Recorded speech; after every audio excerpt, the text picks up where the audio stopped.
Nagaanii faraarra yaanni gooftaa isiniif haa ta'u. Kan jirtu nagaa jirtu obboloonni galata gooftaa ta'uunis nagaadha. Maqaan isaa ulfaatu. Yeroo darbee barnoota keenya marsaa arfaffaa jechuudha.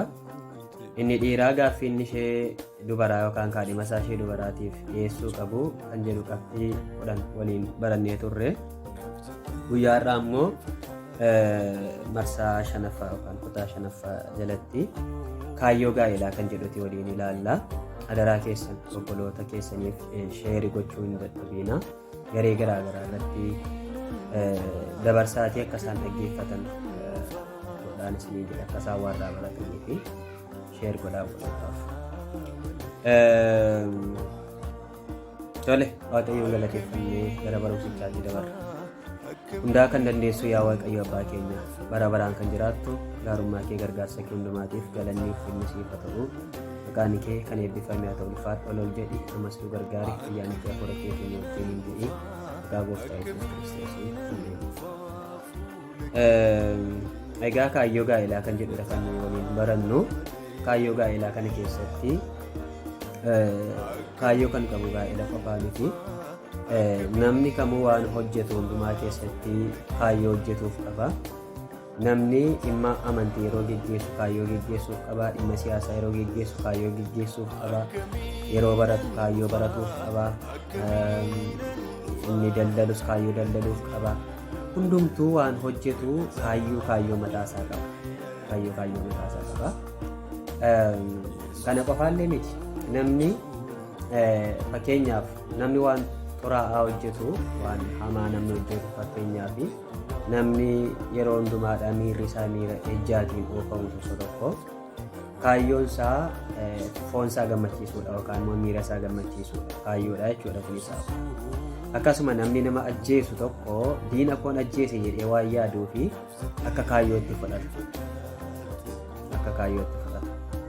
Kanaaf kaayyoon bu'a qabeessi jira, kaayyoon bu'a maleessi jira jechuudha.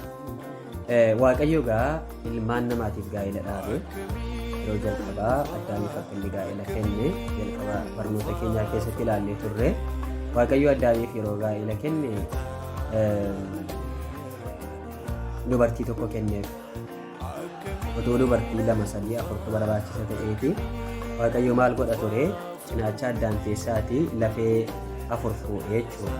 Lafee arfan sana immoo nama taasiseetu Addaamiif laata ture. Waaqayyo garuu amma maal godhee lafee tokko duwwaa fuudhee ishee nama taasiseetu yookaan dubara taasiseetu Addaamiif laata. Kana jechuun kanarraati maal baranna? Dhiirri tokko dubara tokko, dubarri tokkos dhiira tokko. Macaafa qulqulluu keessatti namni 2, 3 hafuuru kan jedhu wanti ajajamu hin jiru. Namoonni guruu macaafa qulqulluu keessatti 2, 3, 4 fuudhaniiru eeyyee isaa ol kan fuudhaniiru jiru. Fakkeenyaaf Solomoonii yoo ilaaltan baay'ee fuudhee Daawitis akkasuma gara 2, 3 fuudheera jiru jechuudha. Isaan kuni Waaqayyotu isaanii eeyyameedha yoo jettanii lakki Waaqayyo isaanii hin eeyyamne fedha mataa isaaniitiin. Fakkeenyaaf Daawit akkamittiin akka inni Uuriyaa ajjeesisee haadha manaa Uuriyaadhaa fuudhee ni beektu seenaa macaafa qulqulluu keessaati. Fedha mataa isaaniitiin jechuudha. Bara keenya irraa kana kiristaanonni 2, 3 fuudhaa jiran jiru eeyyee jiru. Waaqayyo eeyyameeraa fi lakkisaa Waaqayyoon eeyyamne. Maalinni fedha mataa isaaniitiin oofamanii miira mataa isaaniitiin oofamanii isheen kun isheetti bareeddee isheen kun isheetti bareeddee ishee mana jirtu kana jibbee ishee kan biraa duukaa ijji isaa sokkee of qabuu dadhabeetu dhaqee fuudha malee namni Waaqayyoo hin eeyyamneef jechuudha. Kuni gaanii kaayyoo gaa'elaa keessatti Waaqayyoo Addaamiif Hewaaniin gaafa walitti fidee waan isaaniin jedhe qaba. Mee sana wal mafaana ilaallu. Waaqayyo dhala namaatii fi yaada isaa yeroo raawwatutti dhala namaaf yaada isaa yeroo raawwatutti kaayyoo ofii isaas immoo maal godheera? Namaaf kenneera. Kaayyoo ofii isaa namaaf kenneera. Waaqayyo namaaf jechuudha. namni tokko biyya lafaa kanarratti hamma jiraatutti gaaffiinni of gaafachuu qabu wantoonni murteessoo ta'an jiru. Inni tokko maal gochuun qaba? Biyya lafaa kanarra namni yeroo jiraatu gaaffiinni of gaafachuu qabu jechuudha. Kaayyoo isaa kana milkeessuudhaaf, kaayyoodhuma isaa kana galmaan gahuudhaaf gaaffii kana of gaafachuu qaba. Maal gochuun qaba? Abaluu maal gochuu qabaa miti? Ani ofii kootii fi maal gochuun qaba? Maaltu narraa eegama? Gaaffii kana of gaafatee deebii sirrii immoo itti yaadee ofiif laataa jechuudha. Inni lammaffaanii jireenya hafuuraaf foonii keessatti akkamittan jiraachuu qaba kan jedhu of gaafata. Jireenya hafuuraaf foonii keessatti akkamittan jiraachuu qaba. Namni yeroo jiraatutti jireenya hafuuraaf foonii qaba. Jireenya hafuuraa jechuun jireenya waliigaltee amantii waaqayyo wajjin qaban cimsachuudhaanii waaqayyo wajjin jiraachuu jireenya hafuuraa jedhamanni kun. Jireenya foonii jechuun immoo foon kootiif maaltu na barbaachisa?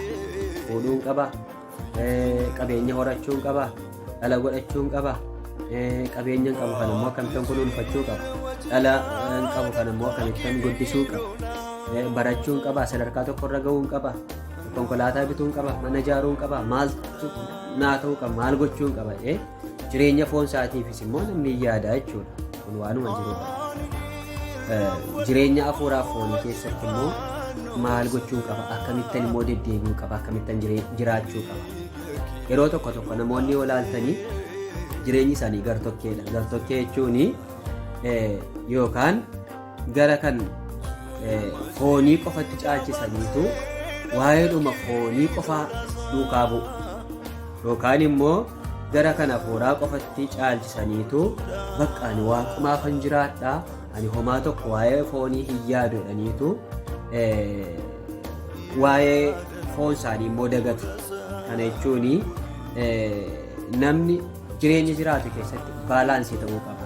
Baalaansii jechuun jireenyi kan hafuuraa yoo caaleyyuu anaaf jireenya hafuuraatu caala. Dhugaadha, nama kamiifiyyuu jireenya hafuuraatu caala akkasiin jettan I think nama. Haa ta'u malee garuu biyya lafaa kanarra waggaa 70-80 meebii isaa olis ta'uu danda'a, isaa gadis ta'uu danda'a. We don't know, waan beeknu hin qabnu, waaqayyotu beeka. Hamma jiraannutti garuu wanti nu barbaachisu jira. Fakkeenyaaf amma tuun qullaaqoo ta'ee waan uffadhu hin qabu ta'eetii fuula keessan dura taa'ee siin tajaajiluu hin danda'u.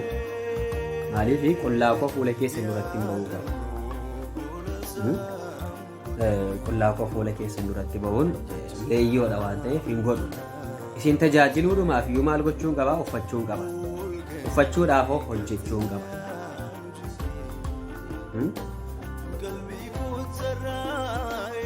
Fuula keessan dura taa'ee isin tajaajiluudhaaf nyaachuun qaba.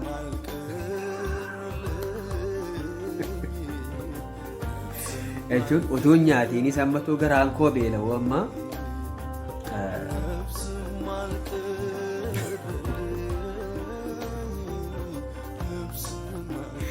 rakkisaadha. Kanaaf namni maal ta'uu qaba jechuudha? Nyaachuu qaba, uffachuu qaba, jiraachuu qaba jechuudha. Gaaf tokko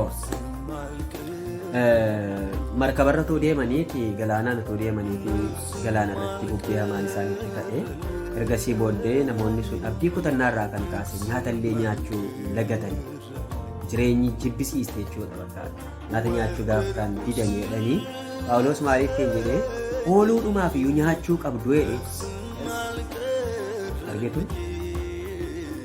Phaawulos kan hafuuraa qofatti lallabee immoo dhiifne nyaadhaa ooluudhaaf rakkina amma keessa jirtan kana keessaa rakkina amma keessa galtan kana keessaa hojjajjabaattanii bahuudhaaf maal gochuu qabdu? Nyaachuu qabdu. Namni yoo du'e illee nyaatee mallee yoo du'e gaariidha jechuudha.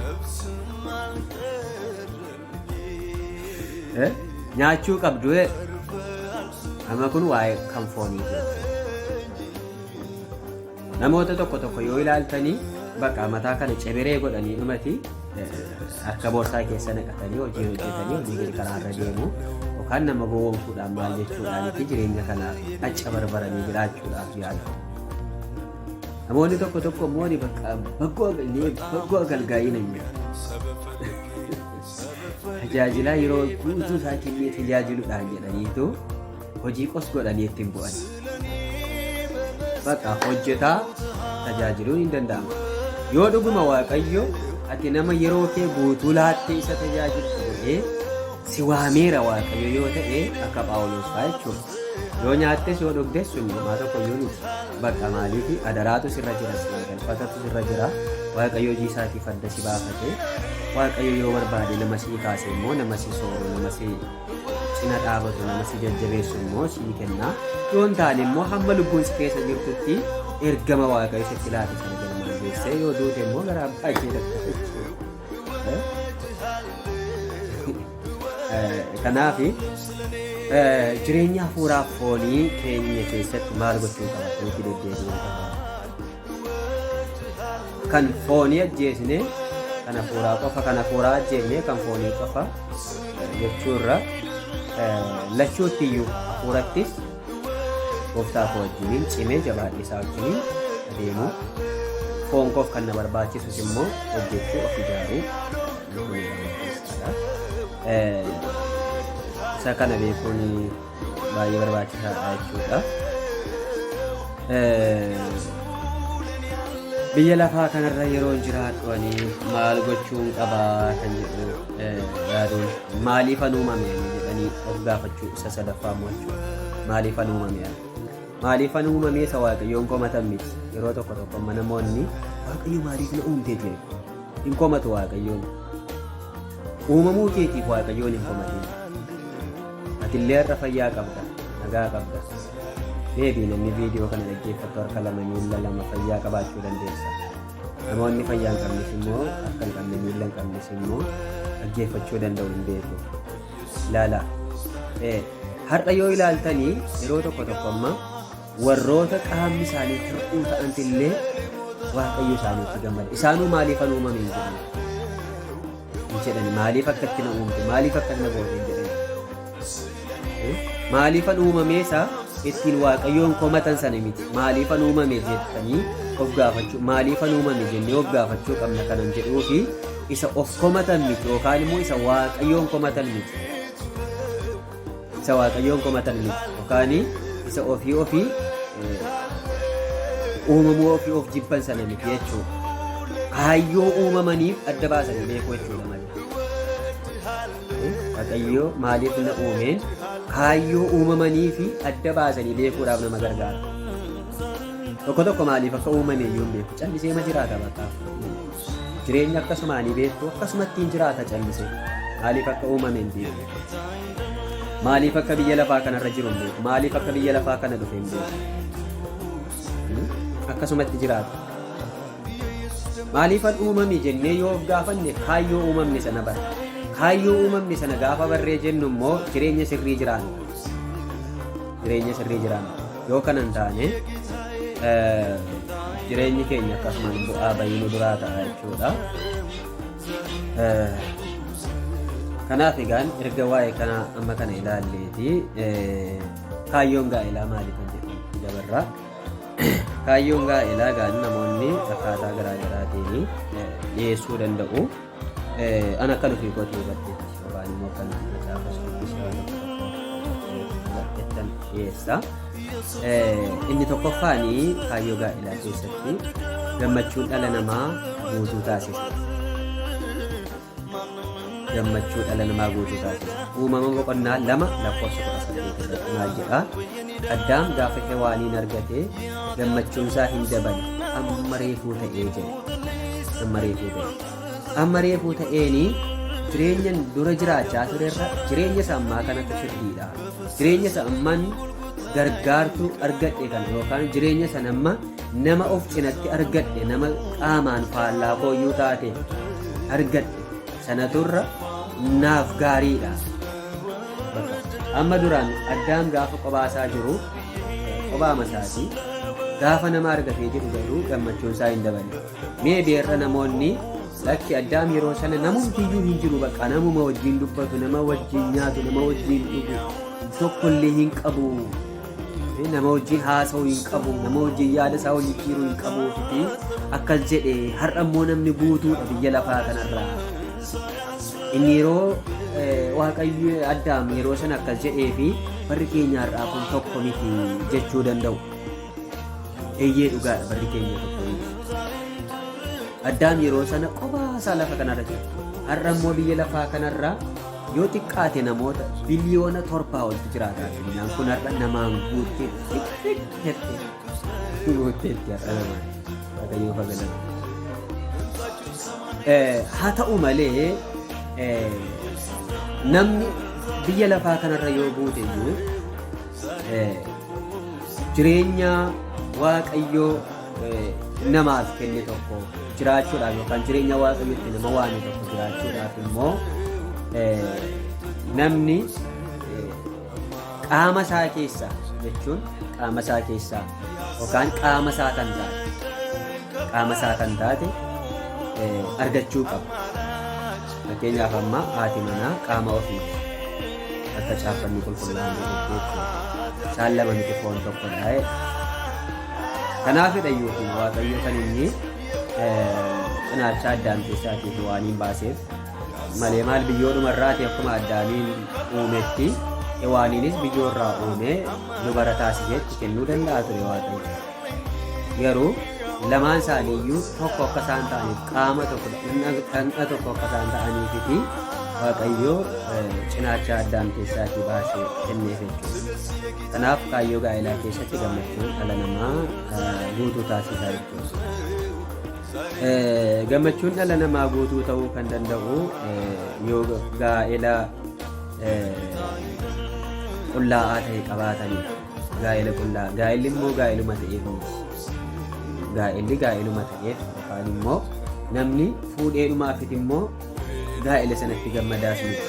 Akkamittiin gaa'ela ofiitti gammaduu hin danda'ama kan jedhu fuulduratti nu ilaalama. Sana keessatti bal'inaan wantoota kaasuu dandeenya jechuudha. Qabeenyi, beekumsi akkasuma ogummaan ofiitiif qaban hundumtuu nama gammachiisu yookaan immoo gammachuu guutuu ta'e namaa laachuu hin danda'an. Fakkeenyaaf amma qabeenyi diina ofiitiyyuu qabeenyi diina keetu qabeenyuma keetu diina sitti bita. Qabeenyuma keetu akka ati duutu si taasisa. Namni yeroo baay'ee qabeenya isaatiif jedhu jira. Qabeenya isaarraa fudhachuudhaaf jedhanii shiftoonni yerootti namoota qabeenya qaban yeroo isaan itti ajjeesan hin jiranii maal? Namni kun nama arrabsee miti. Namoota sanarraatii miidhaa biraa tokko qabaatee miti. Qabeenya isaa sanarraa fudhachuudhaaf jedhaniitu namicha ajjeesu jechuudha. Kanaaf qabeenyi diina ofiiti jechuudha. Dhugaan isiniin jedha. Qabeenyi diina keeti. Gammachuuyyuu siin laatu. Namni qabeenya qabu yeroo baay'ee nagaayyuu hin qabu. Tasgabbiiyyuu hin qabu. Namni qabeenya qabu yeroo baay'ee cinqiidha. Sammuu isaa cinqii keessa jira. Dhiphina keessa jira. Namoonni amma yeroo baay'ee yoon qabeenya horadhee yoon akkas godhadhee bakka jireenya gaarii ta'e eeyyee meebii kun egaa waan hundumtuu gooftaa keessatti yoo ta'e gaariidha. Sanaan ala garuu cinqiidha hundi isaayyuu, rakkinadha hundi isaayyuu. Gaa'elli garuu jireenya namaa keessatti gammachuu guutuu namaaf laata. Kanaan faallaadha jechuudha gaa'elli. Gammachuu guutuu kan namni itti argachuu danda'u gaa'ela jechuudha. Kanaaf kaayyoo gaa'elaa keessaatii inni tokko gammachuu dhala namaa guutuu ni taasisaa jechuudha. Egaa raawwatee guutummaa guutuu otoo hin taane hanga tokko guutuu ni taasisaa. Lammaffaa wal gargaaranii akka waliin jiraataniif Waaqayyoos Addaamii fi yeroo Hewaaniin laate kan si gargaartu, kan si fakkaattu, kan si gargaartu. Gaa'ela jechuun namni kan inni walitti dhufu wal gargaaree waliin jiraachuudhaaf, wal gargaaranii waliin jiraachuudhaaf malee tokko irratti ba'aa ta'e tokko irratti hirkatee jiraatuudhaaf wal gargaaranii qaamni lamaan iyyuu waliin jiraatanii jechuudha. Gaa'elli jireenya hundumaa keessatti wal gargaaruu of keessaa akka inni qabu macaafni lallabaa boqonnaan 4 lakkoofsi 9 dubbata. maal jedhaa wanti lama ta'anii itti dadhabanii hojjetan gatii gaarii waan qabuufi lama ta'uun qophaa ta'uu irra hin wayyaa jedha. Argitu wanti lama ta'anii itti dadhabanii hojjetanii kophaa ta'uurra waan wayyuu fedha yookaan tokko ta'uurra waan wayyuu fedha. Tokko ta'uurra lama ta'uu wayyaa. Tokko ta'uurra lama ta'uu wayyaa. Akkuma fakkeenyaatti yoo amma dhiirri tokko qophaasaa karaarra adeemuu fi haadha manaasaa harka qabatee wajjiniin adeemuun garaagarummaa qaba. Qophaasaa yoo adeeme yaadatutti baay'achuu danda'a.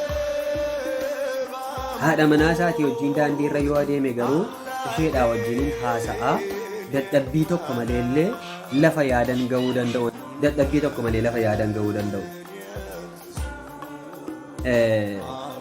Bakka biraatti immoo maal jedha macaafa keenyaa keessatti lama ta'anii waliin yoo ciisan immoo wal ho'isu jedha. Lama ta'anii yoo ciisan immoo wal ho'isu jedha. Wal ho'isu. Qophaasaa amma as gangalataa achi gangalataa ciisa siree isheen isa jechuudha akkasuma lachuun jechuudha. Inni isa si gangalataa isheen achi gangalatti. Lama ta'anii yoo siree tokko waliin ciisan garuu maal wal godhudha wal ho'isu jedha. Kun ammoo wal gargaaruudhaan wal gargaaruudhaan kunis uffata walii ta'uudha jechuudha. Wal ho'isu jedha wal gargaaruu. Tokko yoo kufee tokkotu lafaa kaasa. Tokko yoo dadhabee tokkotu jabeessa. Fakkeenyaaf yoo dhukkubni tokko sitti dhufe kophaa kee mana keessa jiraachuurraa haati manaa kee yoo si bira jiraate yookaan abbaan manaa kee yoo si bira jiraate sana torra bu'aa sii qaba.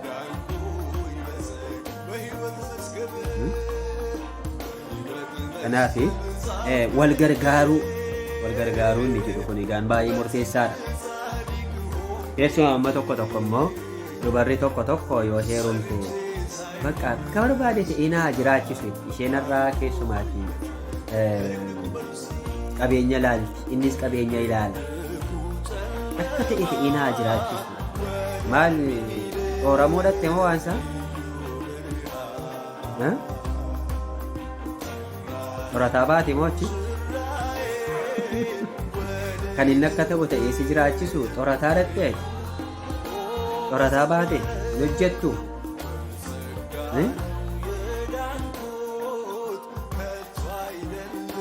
inni asiin bahee achiin bahee jooree jaaworee dafqasaa dhangalaaseetu fida isheenuma sanuma harkaa fuutee dhumati nyaattee nyaachisti ofisheetiin immoo hojjettu tokko immoo dhiiratu sana fiidha dhiirri tokko immoo ishee irratti hirkateetu taa'aa callisee ba'aatti ta'a. Dhuguman isiniin jedha Waaqayyo dubartii ba'aa sitti taatu sitti hin qabu. Waaqayyo dhiira ba'aa sitti ta'us sitti hin qabu.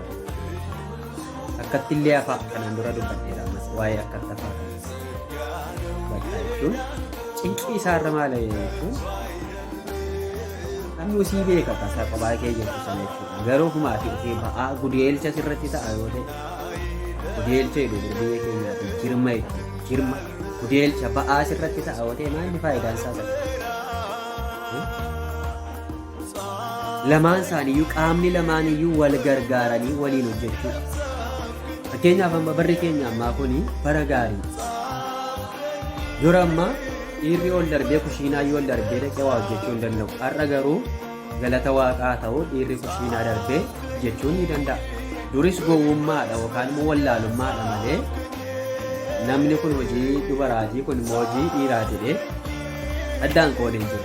Dhaabbanni qulqullaa'aan akkasittiin addaan qoodee kaayee hin jiru.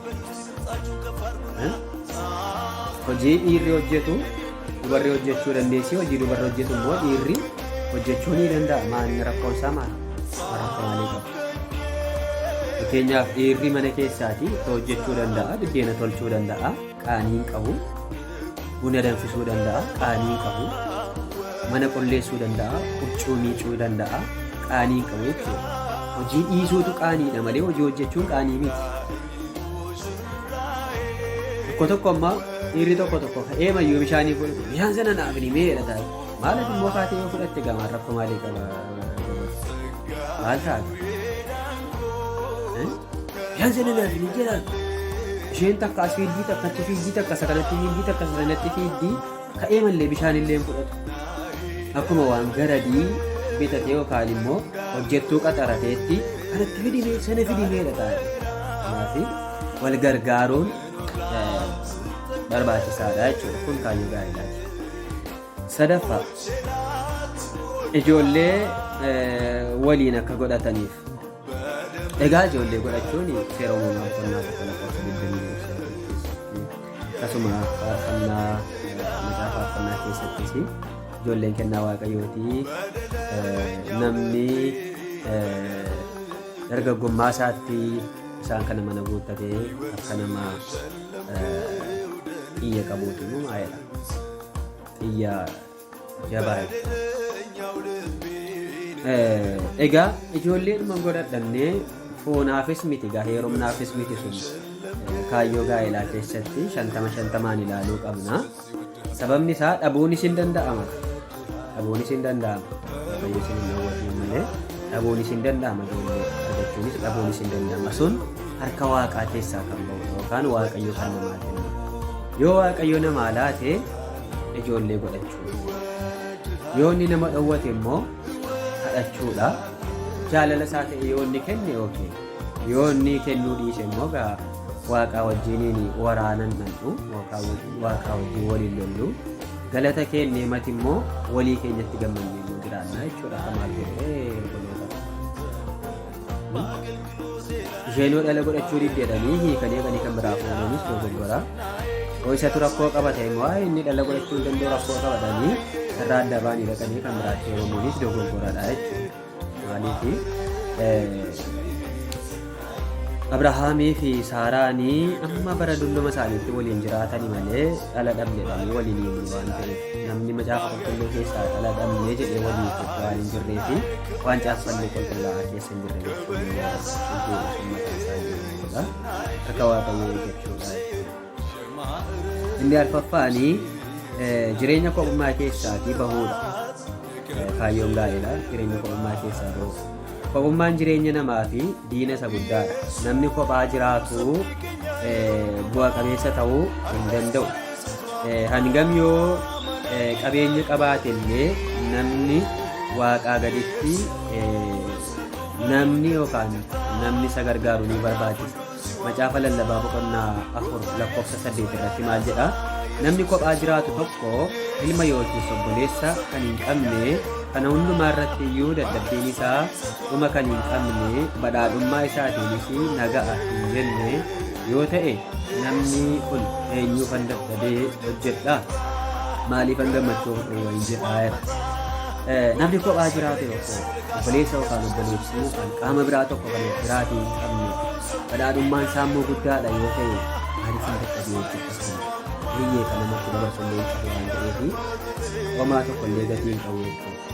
Kanaaf jireenya kophummaa keessaa ba'u egaa amma jireenya kophummaa keessaa ba'uuni Phaawulos namni tokko waan fuunee wayinii Oromoo gaariidhaa jedhee yaada koodhaa jedhe gaammanni kun yaada koonis ni kaa'e malee kana gooftaan natti dubbatu gooftaan immoo kan inni abboome yookaan isuma waaqayyo kanaan dura kakuu moofaa keessatti kaa'ee darbe sana malee gooftaan keenya Yesuus Kiristoos namni hin fuudhinis hin jenne fuudhus hin jenne baay'ee kana irratti jiru isuma duraa sanatu mirkanaa'aadha jechuudha. Namni waan akka fuudhu akka heerumu jireenya kophummaa keessaa akka bahu isa kanadha jechuudha. Jireenya kophummaa gaanii namni kophaasaa yoo jiraate baay'ee jireenya isaatiif gammadaa ta'uu dhiisuu danda'a. Kan kophaa jiraatee gammaduu jira. Warri kophaa jiraatanii gammachuu argatanii jiraadhaa rakkoon qabu kophaa. Maal namni biliyoona 2tu jira maali nama sakanti lafa kan jiran fuudhaa yeroo inni wal kennan. Kophaa jiraachuu si gammachiisa taanaan kan milkiisiifatu. Kophaa jiraachuun immoo si gammachiisu yoo ta'e immoo fuudhi heerumee jechuudha. Sin gammachiisu yoo ta'e kophaama jiraachuu keetti bakka boonteedhuma jiraachuu keetti kophaa jiraachuun naaf gaariidha jettee sammuu kee dhibba keessaa dhibbatti of amansiistee ta'ennaan hin danda'amu. Okay, inni shanaffaanii qorumsa ejjaa ooluudhaaf fuudhuun heerumuun gaa'ela godhachuun barbaachisaadha. Tokkoffaa Qorontos boqonnaa 7:9 irratti of qabuu hin danda'an yoo ta'e garuu Phaawulos hafuudhaan heerumanis qajeellaa fooniitiin gubachuu irra fuudhuu heerumuu wayyaa jedha. Akkasumas tokkoffaa Qorontos boqonnaa 7:2 irrattis qorumsa ejjaa ooluudhaaf garuu dhiirri adduma addaan haadha manaa ofiisaa qabaatu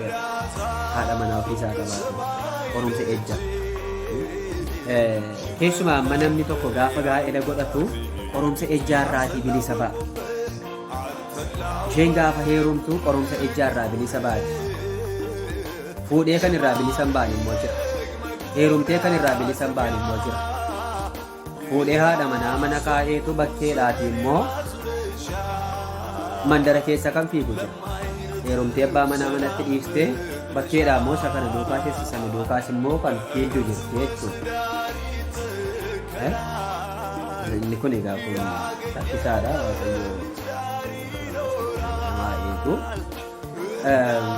Namni fuudheef yookaan gaa'ela godhateefis ejjarraa adda ba'anii fi irra caalaatti warri adda ba'an jiru. Warri mootuun fuudhiin utuu hin heerumiinis ejjarraa bilisa ta'anii warri jiraatanis jiru.